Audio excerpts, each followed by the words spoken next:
nga nekkoon ministre de la jeunesse tey nga dégg lu mel nii war na metti sa xol de. waaw c'est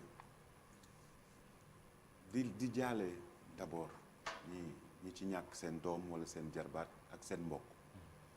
bakkan moom ak lu mu mënti doon rek bakkan la vie defe naa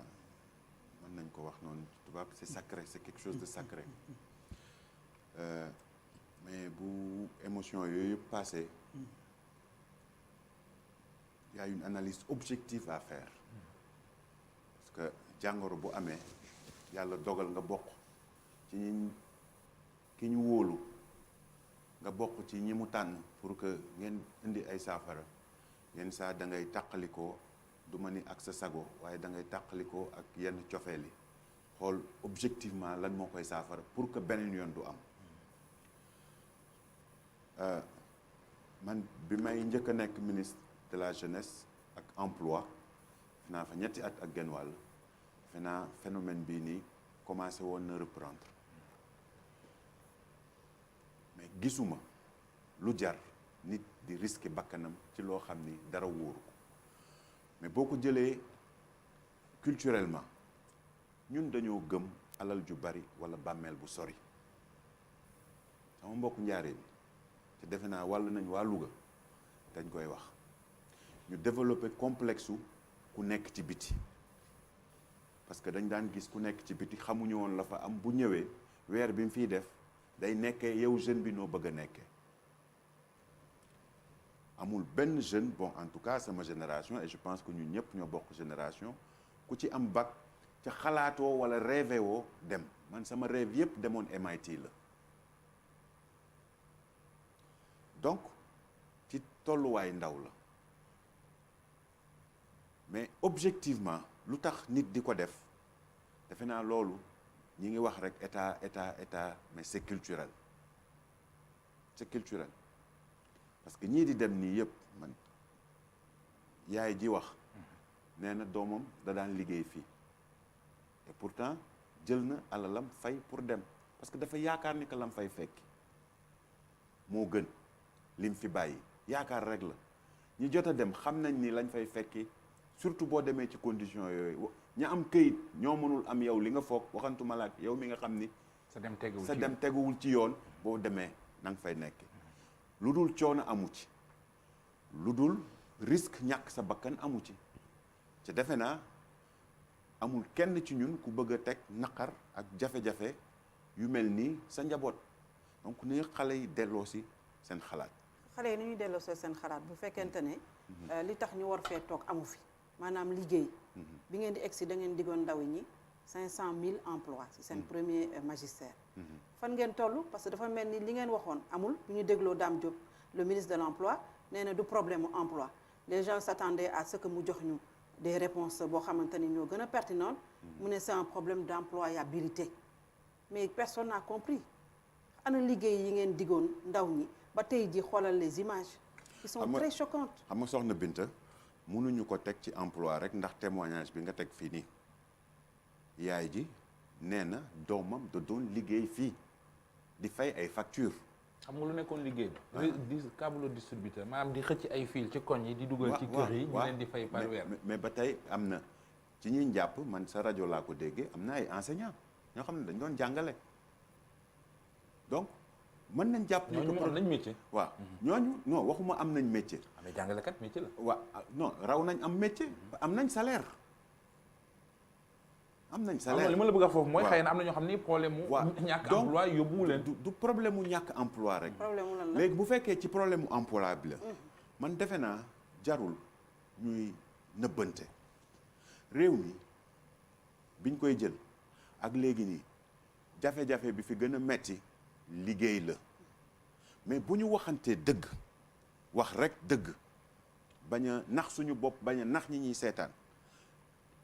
dañ leen di expliquer processus bi mënuñu jël lépp xëpp ko état bi ñuy ñëw fii déglul bu baax li ma la wax ñun ñëpp ñoo bokk génération donc ñun ñëpp xam nañ nan la njàng mi tëdde Sénégal 1968 du ma wax ba 2012 président Diouf commencé woon na ba pratiquement ay 95 96 enseignement bi fi amoon yëpp 100% pratiquement wala 98% enseignement général la woon ñi fi jàng jotu dugg université nii waxuma après avant réforme bi lan ngay am dëgg mathématique science physique chimie sciences naturelles français histoire géographie nga transposé ko ñuy continuer 2 ans maîtrise yooyu la ñuy am nga am maîtrise géographie amoo qualification nga am maîtrise philosophie amoo qualification jàngale sax mënoo ko il faut que ñu yóbbu la former la pendant 1 an pour nga soog a mën a jàngale donc enseignement général boobu lañ fi fekk loolu moo fi am 2015 bi président de la république di entamer réforme universitaire yi bakkan wadd na ci bakkan li may wax nii mën nañ ko fàttaliku bakkan wadd na ci université mu doon xeex bu metti parce que ñenn ñi amuñu woon compréhension wu ni que bu ñu réarticuler wul enseignement supérieur bi mais on va continuer à former des chômeurs tu as un élève wala benn étudiant bu am maîtrise am seen waa kër boo demee dañ naan la am na diplôme mais mënul liggéey parce que jàngaluñ ko liggéey même pour nga nekk journaliste da ngay am maîtrise wala dëgg ba pare soo ko dem CESTI ñun ñëpp ñu ngi fiy fàttaliku programme suñu grand yi ñi amoon maîtrise programme bi fi président Diouf defoon mooy boulangerie yi ak affaire yooyu ça a toujours été un problème pour la première fois dans l'histoire de ce pays un homme est venu et a osé réarticuler l'enseignement ñu commencé ci enseignement supérieur bi réforme universitaire commencé réformer lycée yi les 11 points je me rappelle Mary Teuw lu nekk dégg na ko ñu def 2016 mu réorienter priorité bi ci enseignement professionnel damay fàttali 2012 20 000 places lañ fi fekk de l'indépendance 1960 ba 2012 20 000 places lañ amoon 2012 ba 2019 on est passé de 20 000 places à 83 000 places parce que comprendre nañ ni que ci njàng mi moom méngoowul ak jamono méngoowul ak liggéey donc il faut que ñu créer beneen orientation pour que ndaw bi xëy na buy am bac mën a liggéey wala bu amee bac plus 2 bu génnee mën a liggéey loolu moo indi création wu 17 lycées techniques yi ay lycée Sandiara ñu Limamoulaye Delafosse ñu réorganiser leen complètement c'est devenu des lycées techniques Delafosse boo fa génnee da ngay dem liggéeyi léegi lycée technique Cheikh Ahmadou Bamba bu Diourbel boo fa génnee da ngay dem liggéeyi mu nekk niveau brevet ba niveau bac mu am BTS bon ku bëgg mën a def cycle ingénieur boo demee institut nga def cycle ingénieur donc loolu foofu lañ fekk réew mi 80 000 places ba 83 000 places ci 5 ans lañ def loolu. ana 500 000 employés. 500 000 employés yi ngay wax chaque année li may wax nii peut-être chiffres yi évolué na parce que chiffres yi ma jàppoon mooy tout pratiquement ci septennat bi mujj nii. li may wax da ngaa changé ci diggante bi. bon ci diggante bi dematuma ci débat bi donc defatuma yenn mise à jour yi pour mën a wax mais li am cay dëgg chaque année tu as à peu près 100 à 150 000 jeunes qui se lancent dans le marché du travail chaque année loolu mooy am président bi mu defee calcul bi daf ni lii formation professionnelle bi mënul régler lii léegi aidons les jeunes à entreprendre ñu commencé ak ANPEJ bañ ma fii wooye monsieur bancable non boo ko joxee projet danaan la si c'est pas bancable mais c'est vrai projet bu mënta fay liñ ko lebal moment boobu dañu waxoon ni que duñ joxe xaalis bi on a commencé c'était très difficile parce que les jeunes n'étaient pas préparés à entreprendre ñu recruter ay ingénieurs financiers pour ñu jàppale booy yi nga xam ni wala jeunes yi nga xam ni mënuñu bind projet on recrute des ingénieurs financiers di leen fay et ils fournissent les services gratuitement aux jeunes qui ont envie d'entreprendre premier jet bi 3 milliards 500 la woon ñu gis ni ko doyul mu indi PAPEJ ñu gis ni ko doyul après la indi DER mais ñu insérer Prodac pour ñi mënul jàng ñi nga xam ni jàng wees na leen. non juste entre parenthèses bu ndaw nga continuer DER boobu da nga ko wax sama xel am ci lu mu dem ci booy yi doon tukki am na ci xam ne la mu joxee ci DER la ko jëlee continuer maanaam financement bu mu jëlee ci DER moom la jox borom gaal gi. xam nga loolu tamit yombalul liggéey bi. donc noonu donc ministre Dame Diop ak ministre de la jeunesse bu ñuy wax ni que am na ay programme yuy absorbé li ñu mën a wax kay mooy jëlul lépp wala yéex na mais defuñu dara moom wax dëgg yàlla kooku mënuñu koo wax 500 000 emplois yi ngay wax man ba bi may jógee ministère de l'emploi on était à bilan wu 2019 on n'a pas fait 500 000 emplois mais on a fait 488 000 emplois mais 488 000 emplois sur une demande de 1 500 000 c'est un tiers on a fait des efforts léegi monsieur le ministre léegi 2019 bi muy ñëwaat